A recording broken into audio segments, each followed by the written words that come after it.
अगला है आपके पास इसी सीरीज में जो नेक्स्ट रिएक्शन है वो है अर्नड आइस्टर्ट सिंथेसिस। इस सिंथेसिस के अंदर हम बेसिकली दो चीज़ें यूज करते हैं। सबसे इम्पोर्टेंट जो इसमें यूज करते हैं हम वो होता है हमारे पास डाईएजोमीथेन, मतलब आपके पास CH2N2 ये होता है। अब ये किस फॉर्म में आपके पास हो सकता है, ये आपका दो रेजोनेटिक स्ट्रक्चर में एग्जिस्ट कर सकता है, एक इस तरीके से, ठीक है। दूसरा अगर हम इसको मूव करा दें तो ऐसे, मतलब दूसरा इसका फॉर्म हो जाएगी CH2 negative and triple bond N positive, ठीक है। तो इसकी अब देखो आपके पास जो ये इसकी एक फॉर्म है, इसको मैं A लिख रहा हूँ, इसको B।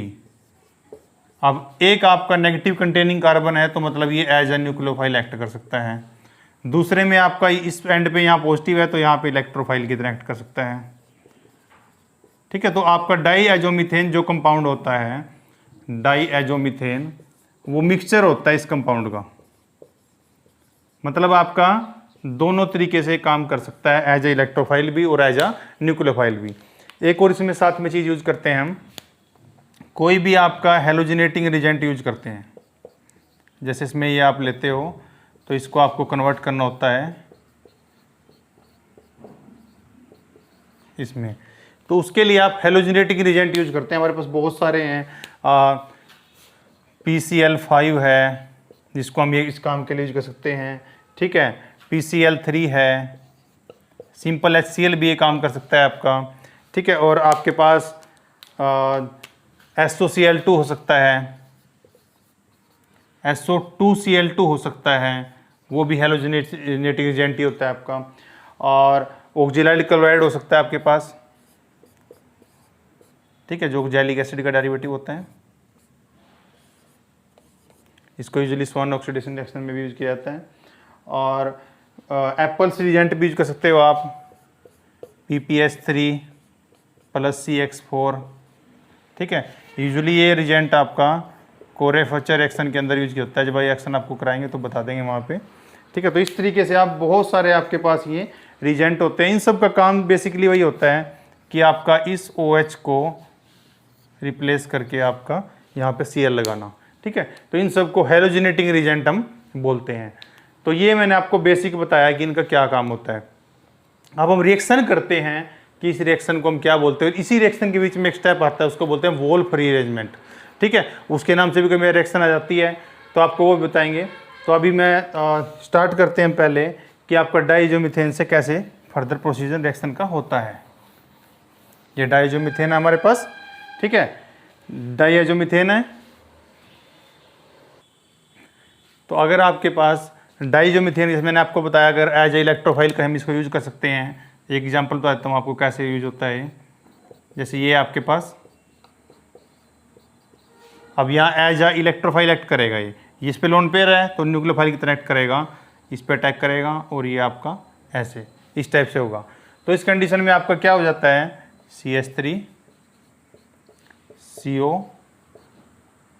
O साथ में CH2 आ गया, ठीक है, N और N नेगेटिव, इस तरीके से, ठीक है। तो आपके पास इस टाइप का कोई यहाँ पे सब्स्टिट्यूएंट बन सकता है। अब क्या होगा उसके बाद, ये आपका यहाँ आएगा इस बॉन्ड में और ये बॉन्ड आपका यहाँ से टूट जाएगा और N2 विल लीव। आपको पता है N2 एक बेस्ट लिविंग ग्रुप है जो गैसेस फॉर्म में निकलता है।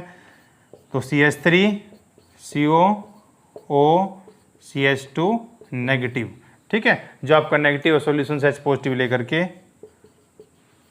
आपका मिथाइल बना लेगा। तो मतलब हुआ क्या, आपके पास जो एसिड था उससे हम एस्टर तक पहुंच गए, ठीक है, यानी मिथाइलेशन कर दिया।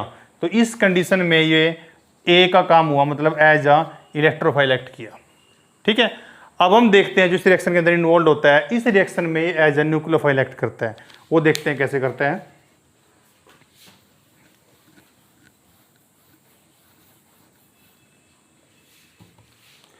अब आपके पास ये प्रेजेंट है, ठीक है। हमने कोई भी हेलोजिनेटिंग रिजेंट यहाँ पे यूज कर लिया, मैंने अभी आपको बहुत सारे बताए थे। तो आपके पास बन गया सी। ठीक है, अब आपके दिमाग में क्वेश्चन आएगा कि रिएक्शन यहाँ डायरेक्ट क्यों नहीं हुई, हमें इसको हेलोजेनेटेड एजेंट में कन्वर्ट करने की जरूरत क्या पड़ी। यहाँ पे जो आपका ये बॉन्ड है ये रेजोनेंस में रहता है इस बॉन्ड के साथ हमेशा, तो ये आपका partially double bond character achieve कर लेता है। और आपको इसकी फर्दर जब रिएक्शन करानी है न्यूक्लियोफाइल से, वो न्यूक्लियोफाइल डिस्प्लेसमेंट रिएक्शन है। और न्यूक्लियोफाइल डिस्प्लेसमेंट रिएक्शन में SN2 रिएक्शन में क्या होता है, आपका ये बॉन्ड ब्रेक होना चाहिए, और ये बॉन्ड ब्रेक कब होगा, जब ये वीक होगा। तो यहाँ पे तो आपका पार्शियल डबल बॉन्ड कैरेक्टर, तो इस बॉन्ड को तोड़ना पॉसिबल नहीं है। तो उसके बाद क्या हुआ, अब आपका जो न्यूक्लियोफाइल है यहाँ पे CH2 नेगेटिव, ये इस नेगेटिव ने इस पे अटैक किया, ये इलेक्ट्रॉन पेयर ऊपर गया तो वापस आएगा तो Cl को बाहर निकाल देगा। मतलब आपके पास जनरेट हो गया CH3 CO CH2 N, ये वाला कंपाउंड। ठीक है, आपके पास ये वाला कंपाउंड यहाँ पे जनरेट हो गया है। इसको बोलते हैं डाईएजो कीटोन, डाईएजो कीटोन। अब जो ये आपके पास यहाँ प्रेजेंट है, इसमें अगर पिरिडीन डाल दिया जाए, कोई बेस डाल दिया जाए, पिरिडीन का स्ट्रक्चर क्या होता है, ये होता है। ठीक है, ये डाल दिया जाए तो वो क्या करेगा, इधर भी ये विड्रॉइंग ग्रुप है, इधर विड्रॉइंग है, तो बीच का जो एसिडिक प्रोटॉन है इसको विड्रॉ कर लेगा। तो इसको विड्रॉ करके क्या बनाएगा, CH3 CO। अब यहाँ क्या आ गया, CH नेगेटिव, ये।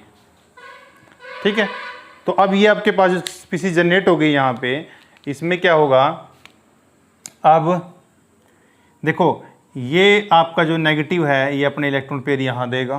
अब यहाँ बॉन्ड ज़्यादा हो गए तो ये मिथाइल ग्रुप आपका यहाँ से मूव यहाँ कर जाएगा और ये N2 लीव कर जाएगा। N2 तो बेस्ट लिविंग ग्रुप आपको पता ही है, वो तो अच्छे से लीव कर सकता है। तो आपके पास स्पीसीज बन गई, देखो इस साइड पे क्या आया, C डबल बॉन्ड और आ गया आपका। अब यहाँ पे एक बॉन्ड यहाँ चला गया था तो डबल बॉन्ड CH और आगे CH3 आके जुड़ गया, ये बन गया। ठीक है, अब इस कंपाउंड को हम बोलते हैं कीटीन, कीटोन नहीं कीटीन। ठीक है, अब आप देखिए सभी कार्बन और सभी हाइड्रोजन आपके कंप्लीट है यहाँ पे। तो इसी जो ये रीअरेंजमेंट हुआ है इसको बोलते हैं वोल्फ रीअरेंजमेंट। बहुत इंपॉर्टेंट है बेटे,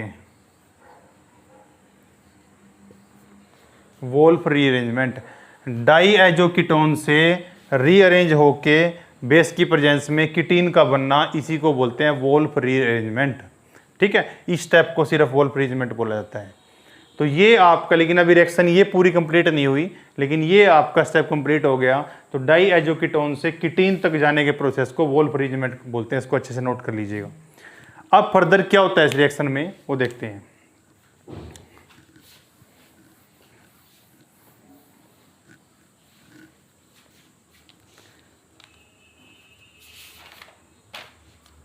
जो मेरे पास कीटीन यहां जनरेट हुआ है, ये कीटीन, अगर मैं इसके ऊपर हाइड्रोलिसिस कर देता हूँ, वाटर का अटैक करा देता हूँ, तो यहाँ पे क्या होगा, वही कार्बन पे आके अटैक करेगा और ये स्पीसीज आपके पास बन जाएगी। ठीक है, O नेगेटिव इस टाइप से यहाँ जनरेट हो जाएगा। मतलब CH3 CH डबल बॉन्ड, अब क्या हो गया, CO नेगेटिव आ गए तो, और ये स्पीसीज आपकी इससे जुड़ गई। ठीक है, इस टाइप की स्पीसीज हमारे पास यहाँ पे जनरेट हो गई। अब इसमें से क्या होगा, आपके पास H पॉजिटिव निकल जाएगा।